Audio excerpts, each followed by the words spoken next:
Salut à tous, j'espère que vous allez bien. Je redoutais fortement de devoir faire cette vidéo. J'ai reçu beaucoup de messages après ma première vidéo avant l'UTMB.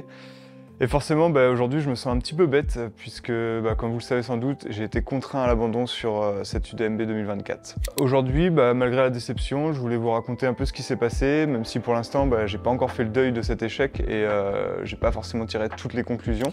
Cette vidéo, elle va surtout me servir à moi comme aide-mémoire si je retente l'UTMB l'an prochain ou les années suivantes pour pas reproduire les mêmes erreurs. On sait tous que c'est une semaine qui est extrêmement énergivore. L'an passé, avant la CCC, j'avais beaucoup travaillé toute la semaine, j'étais arrivé assez fatigué, mais ça n'avait pas forcément eu d'impact sur ma performance.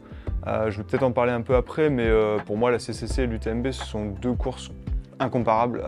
Il y en a une qui se déroule sur la journée, l'autre, on y passe une nuit dehors, voire deux. Et donc cette année, j'avais plutôt envie d'arriver reposé avant l'UTMB, même si j'avais beaucoup de choses de prévues, j'ai essayé de faire le minimum. Et par exemple, je suis arrivé lundi soir à Chamonix pour la projection de mon film sur Sangue et Sherpa au cinéma. La soirée s'est plutôt bien passée pour le coup, mais bon voilà, c'est assez fatigant d'animer une soirée au micro. Le lendemain matin, j'avais une séance photo de prévue avec l'équipe Kelas. On a passé la matinée à faire des allers-retours sur les sentiers en plein soleil. Encore une fois, c'était un peu fatigant, mais bon, on n'était que mardi, donc voilà, j'avais encore le temps de me reposer. Ensuite, l'après-midi, je suis passé au salon.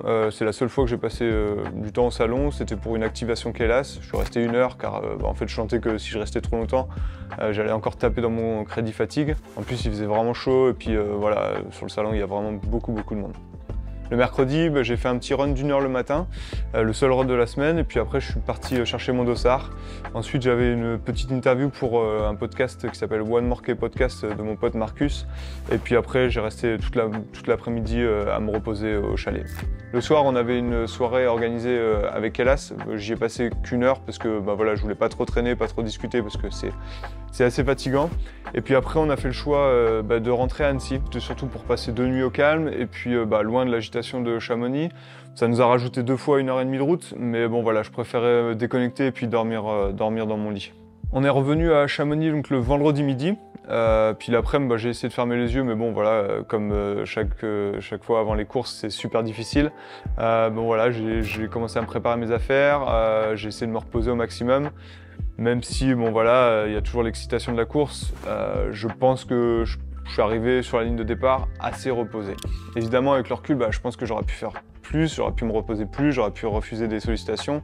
Mais voilà, c'est difficile et puis je pense aussi que c'est bien de profiter de ces moments-là parce que c'est la seule fois dans l'année où on peut revoir des amis qui viennent de loin. On peut aussi profiter de l'animation qui se passe à Chamonix, toutes les courses, etc. Donc c'est aussi dommage de s'enfermer et puis de ne pas profiter de ça. Même si ça peut avoir un impact négatif sur sa course. Et puis voilà, tranquillement, vers 17 h, je me suis dirigé vers la place du Triangle de l'Amitié. J'ai la chance d'avoir un dossard préférentiel, donc j'étais dans le SAS Elite 2. C'est-à-dire que je suis derrière les 100 meilleurs cotes UTMB, donc ça permet d'arriver un peu plus tard, ça permet aussi d'être bien placé sur la ligne. Et puis donc voilà, je suis arrivé vers 17 h 15 dans ce SAS et puis j'ai attendu 45 minutes assis, patiemment, excité forcément, et puis à regarder un peu tout ce qui se passait autour de moi. 18 h 02, les fauches sont lâchées, Chamonix est en ébullition, il y a du monde partout, ça crie, c'est incroyable, c'est indescriptible. Il y a un monde de dingue jusqu'aux ouches. Ça crie dans tous les sens, on essaie de pas partir trop vite, mais en fait on est à 4 au kill. Moi j'essaie de ralentir, mais bizarrement, en fait je me retrouve vite à côté de Jim pendant plusieurs minutes, donc c'était un peu spécial. Lui il était assez loin de la tête de course, on était à peu près à la 80e place. Et puis voilà, le début de la course il est assez roulant, j'essaie de pas courir trop vite, même si c'est tentant, j'essaie de rentrer dans ma bulle, mais bon, je regarde autour de moi.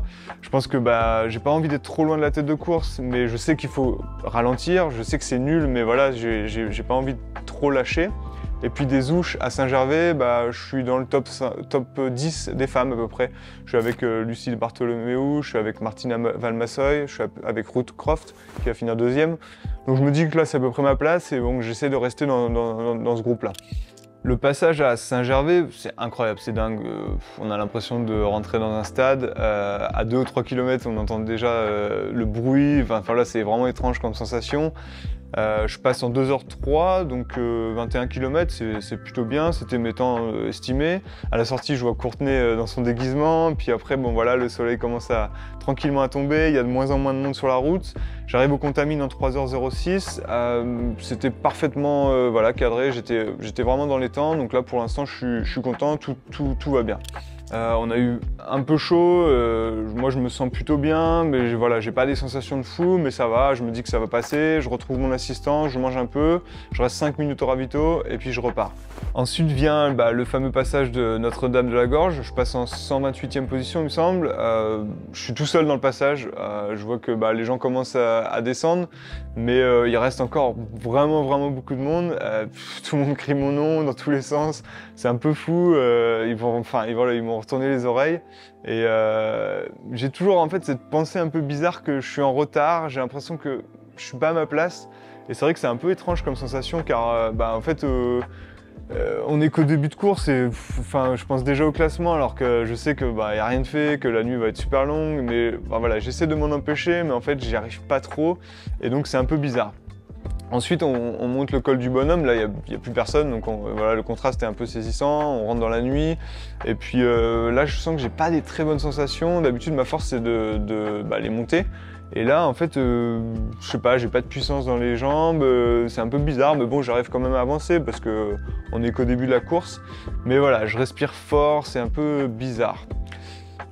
Passer le col du Bonhomme, la descente elle est un peu bizarre aussi, j'ai pas de bonnes sensations, je me sens un peu maladroit, je me fais doubler, c'est un peu spécial. Et puis j'arrive au Chapieux, je passe en 6h08 les 51 km et puis 2800 de dénivelé, donc bon c'est très bien, en fait j'arrive bien à avancer et je pense qu'en fait j'ai oublié que j'avais déjà fait 50 km et que j'étais un peu fatigué.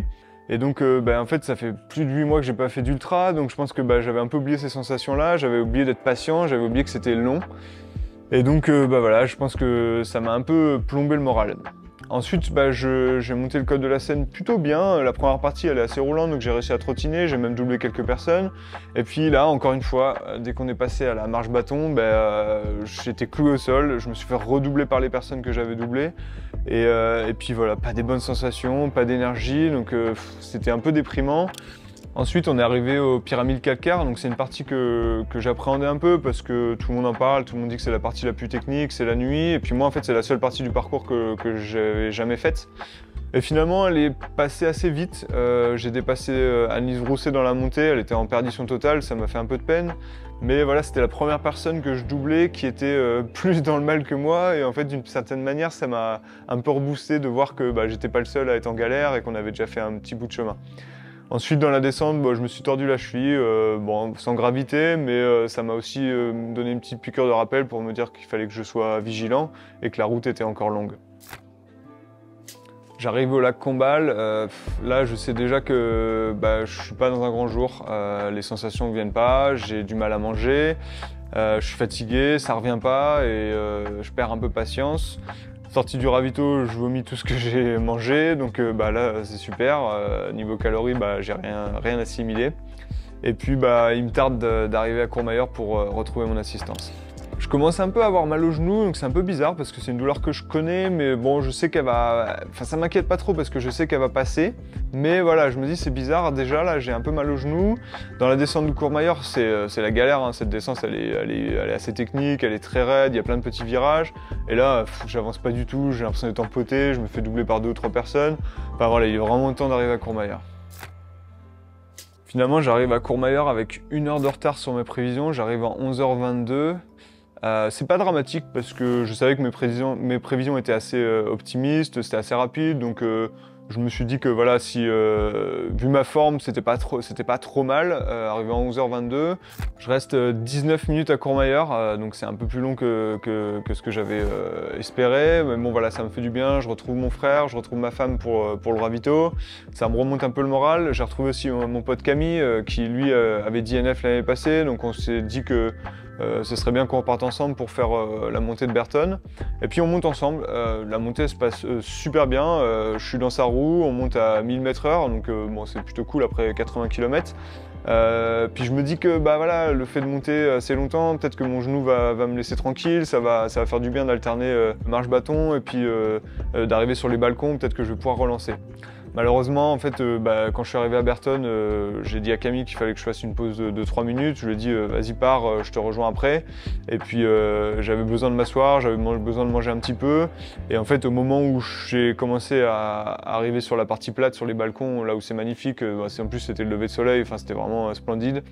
Là, je me suis rendu compte que ça allait être très compliqué parce que j'arrivais pas du tout à courir. Et en fait, même sur le plat, j'étais à 8 au kill.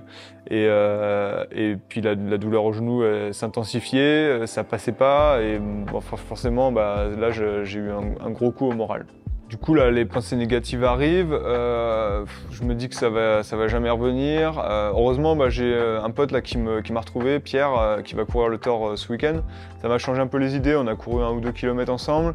Mais bon, voilà, dès que je me suis retrouvé sous sol, les pensées négatives sont revenues.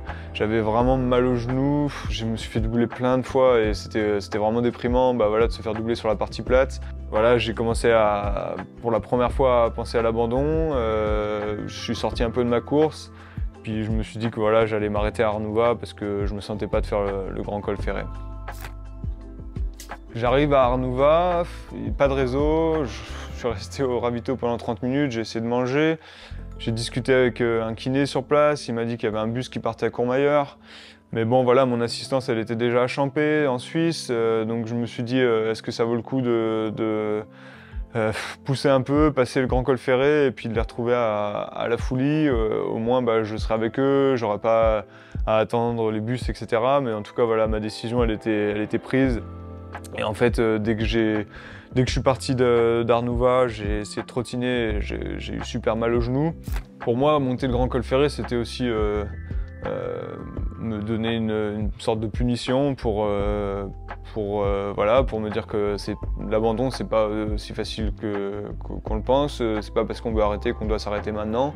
Donc j'ai décidé quand même de monter le grand col ferré avec un petit espoir que ça revienne. À ce moment-là, j'ai rencontré un coureur qui s'appelle Yannick, avec qui on a fait toute la montée, on a super bien rigolé, on a sympathisé.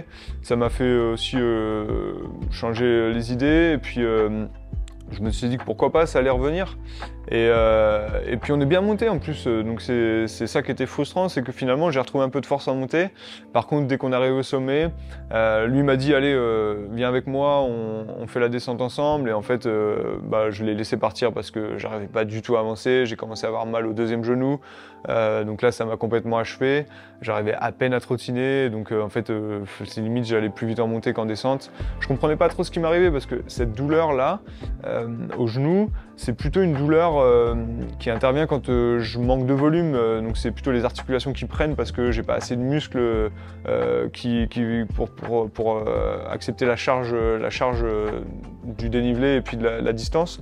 Mais en fait, là, moi, pour le coup, j'étais super bien entraîné, j'ai jamais autant couru de ma vie, j'ai fait une super prépa et en fait, je comprenais pas pourquoi mes articulations, à ce moment-là, elles coinçaient. Je pense qu'avec du recul, en fait, j'ai peut-être pas fait assez de plats. J'ai fait beaucoup de rando courts, j'ai fait beaucoup de dénivelé, j'ai fait beaucoup de montagnes, mais en fait, j'ai pas fait beaucoup de routes ou de parties roulantes. Et en fait, l'UTMB, il y a quand même beaucoup de parties qui se courent et je pense que c'est important aussi de travailler cette partie-là. Et en fait, peut-être que mes articulations, elles avaient un peu oublié le fait de courir longtemps. Et ça, plus la fatigue, plus la course en elle-même, je pense que mes articulations, c'est pour ça qu'elles ont lâché. Du coup, j'arrive à la Foulie, kilomètre 115, je suis en larmes. Je retrouve mon frère et ma femme. Et puis bon, voilà, c'est terminé. J'ai trop mal au genou, je me sens pas de continuer, donc j'ai décidé de rendre mon dossard. Maintenant, j'ai l'impression que l'abandon, c'est devenu une option, alors qu'avant, c'était pas le cas. En fait, j'ai fait mon premier DNF en juin et maintenant, j'ai l'impression que c'est un peu la solution de facilité et que c'est rentré dans mon esprit et que dès que ça va pas ou dès que je souffre, j'ai cette option-là qui arrive dans ma tête, alors qu'avant c'était pas du tout le cas et je tenais absolument à finir toutes les courses. Donc il va falloir que je fasse un travail sur moi-même. Je pense qu'il va falloir que cette option elle disparaisse de mes pensées parce que ça va pas m'aider dans mes prochaines courses. En conclusion, je suis super déçu de moi, de ma performance. Je suis super frustré en fait de ne pas avoir pu m'exprimer.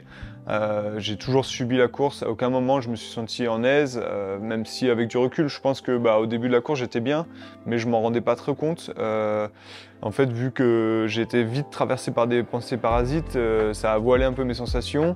J'ai toujours été à côté de la course. En fait, j'ai jamais été dans la course. Je pense que j'étais dans une position un peu bâtarde, excusez-moi du terme, car en fait, je suis loin du niveau des élites internationaux, mais j'ai un niveau qui me permet de pouvoir faire une performance sur un UTMB avec certaines attentes, des gens qui me suivent et du coup j'ai trop pensé à la perf et j'ai pas pensé à ma course.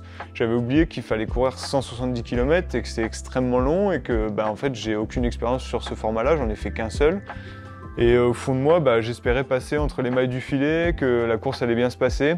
Malgré tous les conseils qu'on m'a donnés avant, j'étais un peu trop confiant parce que j'avais fait une belle prépa et que en fait ça fait pas tout, quoi. Avec du recul, je me rends compte que l'UTMB c'est une course à part, c'est incomparable, pas comparable à une CCC comme je disais tout à l'heure. Il n'y a rien qu'au niveau de l'ambiance, c'est le jour et la nuit. C'est ce qui fait la beauté de cette course. En fait, c'est pas la course la plus technique, c'est pas la course la plus difficile sur papier, mais la densité, le niveau, la pression, le monde sur la route et l'envie de bien faire, en fait, tout cet environnement-là autour fait que beaucoup se cassent les dents et que ça rend la course très difficile à gérer. En fait, je pense que j'ai manqué d'humilité, je pense que j'ai pas respecté la distance. Et j'ai oublié que courir un 100 miles, déjà de finir un 100 miles, c'était déjà quelque chose d'extraordinaire. Et en fait, j'ai trop pensé performance, j'ai trop pensé chrono, j'ai trop pensé classement. Et même si je savais qu'il fallait pas le faire, inconsciemment, c'est resté dans ma tête. Et malheureusement, j'ai raté ma course. Aujourd'hui, je suis triste, je suis frustré, je m'en veux un petit peu parce que j'ai quand même investi beaucoup de temps et d'énergie dans cet objectif. Forcément, il n'y a pas le résultat à la clé, donc ça crée beaucoup de frustration, beaucoup de déception. C'est pas très grave, il y a des choses beaucoup plus graves dans la vie, ça reste que du sport au niveau amateur, il y a très peu d'enjeux, c'est plus pour mon épanouissement personnel. Moi, c'est quand même, la course à pied, le trail, ça fait partie de mon équilibre, et donc quand on réussit, c'est toujours très gratifiant, et puis quand on échoue, on a tendance à dramatiser, alors qu'il ne faudrait pas forcément, quoi. Je sais que le temps va faire son effet et puis que je vais passer à autre chose. Je vais essayer de me retrouver de nouveaux objectifs pour aussi essayer de passer l'éponge sur cet échec. Le trail, et surtout l'ultra trail, c'est un sport quand même qui est très frustrant parce que on a beau tout mettre en œuvre dans sa vie, passer beaucoup de temps sur les sentiers, s'entraîner beaucoup pour réussir, et en fait il n'y a pas de succès garanti. Et donc c'est aussi ce qui fait la beauté du sport, la beauté du trail, c'est que il peut y avoir des très bonnes surprises, comme on l'a vu avec Vincent Bouillard, et puis il peut y avoir aussi beaucoup d'échecs quand on voit le nombre d'abandons à l'UTMB, c'est tout autant de personnes déçues. Dans les prochaines semaines, je vais être pas mal occupé parce que je dois terminer le montage de 2 documentaires et puis j'ai quelques tournages de prévus, donc ça va aussi m'occuper l'esprit et puis ça va me permettre de faire autre chose que de m'entraîner.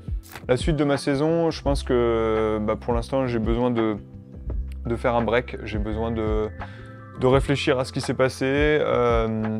Pour l'instant, j'ai pas encore fait le deuil, j'ai pas encore accepté ce résultat, et je pense que j'ai aussi besoin de réfléchir aussi à tout ce qui s'est passé, à toute cette préparation. Il y a aussi du positif, parce que je suis très content de l'été que j'ai passé. J'ai pas de dossard de prévu, sauf le 100 km de Chiang Mai by UTMB en décembre, donc ça laisse un peu de temps pour réfléchir si j'y vais ou pas. Pour l'instant, j'ai pas trop envie, même si au fond de moi, j'ai quand même envie de casser cette spirale négative et puis de faire une belle course pour repartir du bon pied. Enfin, je voudrais vous remercier, je voudrais remercier toutes les personnes qui m'ont suivi. J'ai reçu beaucoup de messages après la course, des messages chaleureux, des messages d'encouragement. Ça m'a fait super plaisir. J'ai aussi rencontré des gens sur la course qui m'ont dit qu'ils avaient vu la vidéo. J'étais assez étonné, donc ça c'est pareil, c'est quelque chose qui m'a beaucoup touché, donc merci beaucoup. En tout cas, j'espère que ce format vous a plu, que ça vous a intéressé de suivre un peu mon aventure sur cette UTMB. Malheureusement, ça s'est pas passé comme prévu. N'hésitez pas à me dire en commentaire si vous avez envie de voir plus de contenu comme celui-là, si vous voulez en savoir un peu plus sur mon métier de photographe, vidéaste dans le trail, et puis que voilà, je peux aussi vous raconter un peu mes projets pro, ça peut peut-être intéresser certains. Et puis je vous dis à très vite.